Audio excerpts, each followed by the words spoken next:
siempre con el mismo horario, siempre en el mismo tren, siempre me sentaba en el mismo asiento porque lo tienes ya medido y controlado para que cuando llegas a tu estación, que en mi caso era Recoletos, te coincida justo en la puerta del tren para no perder tiempo, todo absolutamente normal.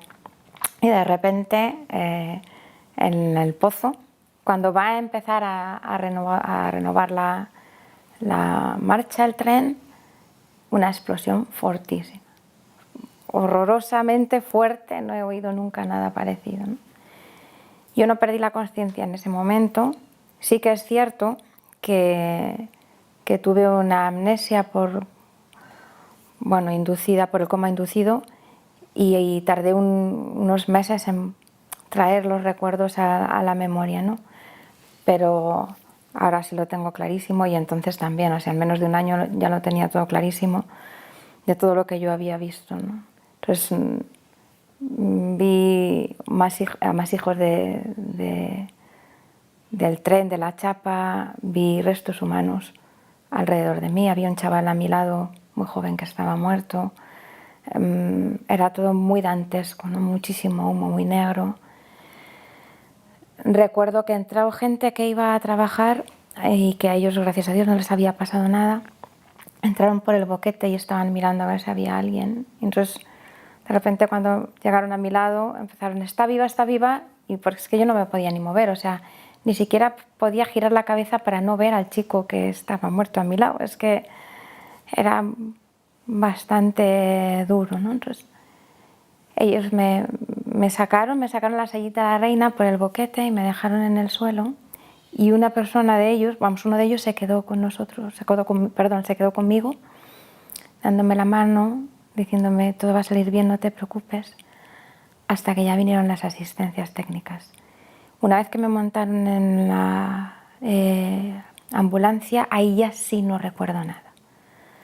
Sé por los informes médicos y por una anestesista con la que coincidí después de todas las cirugías que me han hecho, que llegué consciente y orientada, que dije mi nombre, que estaba súper tranquila, que dije que lo único que pasaba es que no podía respirar, pero entré con sección de arteria hepática, o sea, que estaba fatal.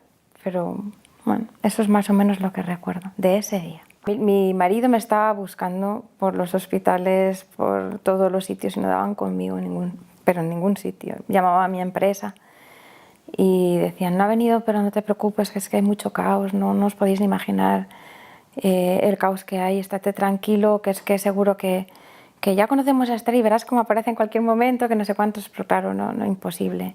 El resto de mi familia también buscándome en el Ayuntamiento de Alcalá de Henares, llamando a los hospitales.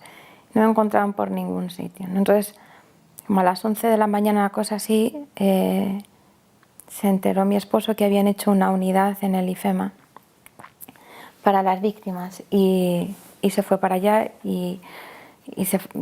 buscando de primera mano la máxima información posible, porque es que claro, no me encontraban por ningún sitio. Hasta las 5:30 de la tarde. A las 5:30 de la tarde, cuando mi esposo ya estaba hablando con la Guardia Civil y todo eso, porque tampoco estaban los cadáveres, entonces pensaban que me había destrozado, literalmente, un familiar de él, que en aquel momento era comisario, le dijo que me habían localizado.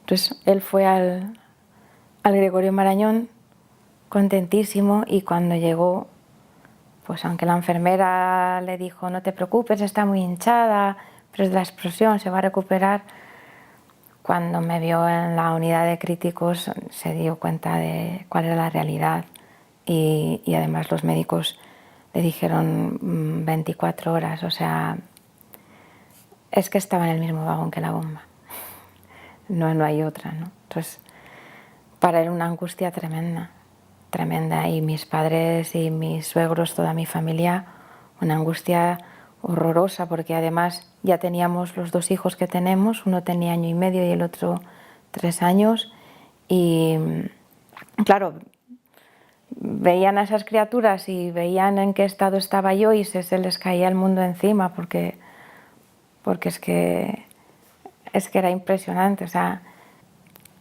no sabía dónde estaba, no sabía lo que había pasado, o sea, solo sabía que me moría de dolor y que no me podía comunicar con nadie, que ni siquiera me podía mover, o sea, no podía hacer nada, era como si fuera un tronquito, o sea, mis piernas no existían, mis brazos no existían, no existía nada, ¿no? Entonces, al no entender nada, tenía ahí como una especie de frustración y de ¿qué está pasando, no? ¿Por qué me encuentro así de mal? ¿Por qué veo gris? ¿Por qué a veces siento que me voy de este mundo, ¿no? Pues sentí más de una vez que me iba a morir, o sea, lo sientes, ¿no?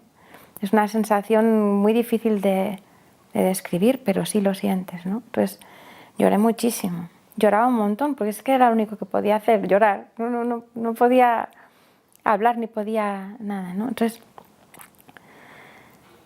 al principio lloraba con bastante desesperación, de injusticia, de no entender. Mi enfermera de la unidad de críticos me fue contando un poco, porque claro, ella veía que me faltaba información, ¿no? Y me fue contando un poco. Entonces, yo no me lo podía ni creer, decía, pero ¿cómo puede ser que...? A ver, entonces intentando procesar, decía, no, seguro que es que he tenido un golpe en el avión o lo que sea, porque yo viajaba mucho en avión y ya está, pero o sea, ¿cómo puede ser en el tren, no? Pero claro, había sido en el tren. Tenía ahí un conflicto un poco de no me lo puedo creer. Y en ese no me lo puedo creer, el siguiente movimiento que hizo mi mente y mi ser fue contra el Señor. O sea, contra, es decir, no contra Él, pero sí decirle, pero ¿qué te he hecho yo para que me pase esto? O sea, se supone que los que íbamos a misa, los que rezábamos de vez en cuando, los que no éramos de tu equipo, por decirlo de alguna manera, ¿no? Y estábamos como ahí súper protegidos, o sea, ¿por qué? ¿Por qué yo? Me oía mucho en mi interior durante en la unidad de críticos, cuando estuve en la unidad de críticos, eso que nos gritaba en la JMJ de Polonia, además la de Czestochowa, que tenía yo 20 años, madre mía, ha llovido un montón. En esa JMJ que él decía, no tengáis miedo a abrir las puertas a Cristo, ¿no? Entonces eso me empezó a retumbar dentro de mí, pero vamos, impresionante, el no tengas miedo, o sea, y no tengas miedo a lo que sientes y no tengas miedo y saca de ti todas esas cosas que te están alejando de mí y ya está. O sea, es como, a veces el Señor permite que pasen estas cosas porque es la única manera en la que somos capaces de mirarles cara a cara al Señor, ¿no? Porque metemos entre medias tantas cosas que lo decimos, ¿dónde está Dios cuando me van las cosas mal? Pero si es que has puesto muchas cosas entre medias, ¿no? Pues esto es igual. A veces yo creo que el Señor necesitaba que Esther estuviese así, sin nada entre medias, solo cara a cara para decirle qué haces con tu vida, qué estás haciendo con tu vida.